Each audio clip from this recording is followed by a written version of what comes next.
नमस्कार दर्शक बंधु आमे समस्ते कलिजुगे अछंती। कलिजुग कथा मालिका विस्तृत भाव वर्णना कर आज आम न्यूज टुडे रे मालिका विषय एक क्षुद्र एवं स्वतंत्र उपस्थापना करने जाउछि। वेद पुराण अनुसार आमे जो जुगरे बंचुछे से जुगर नाम होछि कलिजुग। आहुरी मध्य वेद पुराण रे कहा जायछि जे जेबे अधर्म बढ़ीजिव सेबे एई जुगर अंत घटिब। पुराण अनुसार एई जुग ख्रीष्टपूर्व आगरू आरंभ हो सारिछि। जदि आमे वेद देखिबा एहा अनुसार कलिजुग सबुठारु अत्याचारी जुग बोली कुहाଯାଏ। वेद अनुसार सृष्टिर आरंभ सत्य जुगर आरंभ होइछि एवं एहार अंत कलिजुगरे हेबो बोली कुहाଯାଇଛି। एही जुगरे नाना प्रकार कुकर्म बढ़िबो एवं चोरी डकायती लोभ मोह काम क्रोध आदि मनुष्य को अंध करदेब।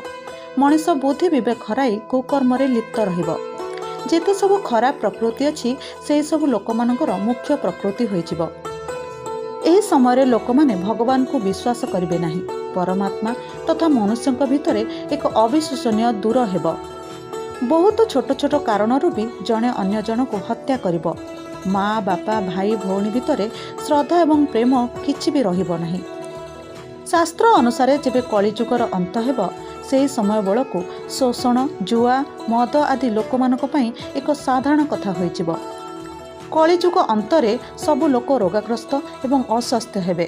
180% लोक रोगाग्रस्त कारणरू मृत्युवरण करिवे। भोजन पानी तथा अन्यान्य सुविधा पृथ्वी पृष्ठरू कमिजिब। नदी सुखीजिबा आकाश प्रदूषण रे कला देखाजिबाकू लागिबो। दरिद्रता सबुआडे देखाजिबो। सबु लोक सबुबेले धन पछरे गोड़ाइबे।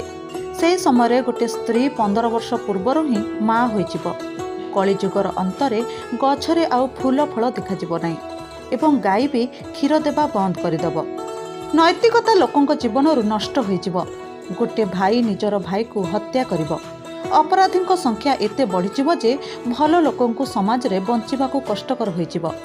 एही समय पशु और मनुष्य भितर किछि अंतर रहिबो नाही। पृथ्वी पृष्ठ उत्तप्त होइजिबो जहा कारणरू गोटे परे गोटे लोक मृत्युवरण करिवे।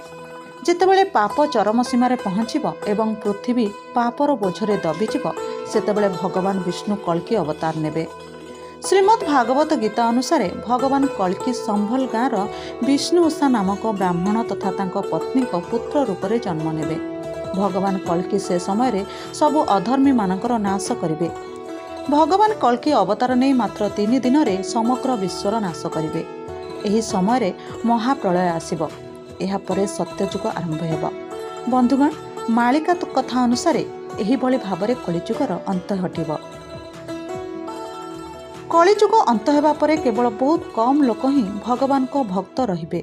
एही लोक माने सबु पापरु दूर रे थिबे। धर्म पालन तथा भगवान को भक्ति रे लिप्त थिबे। केवल एही परि लोक माने प्रलयर प्रकोपरु बंची रहिबे एवं सत्यजुगरे प्रवेश करिबे।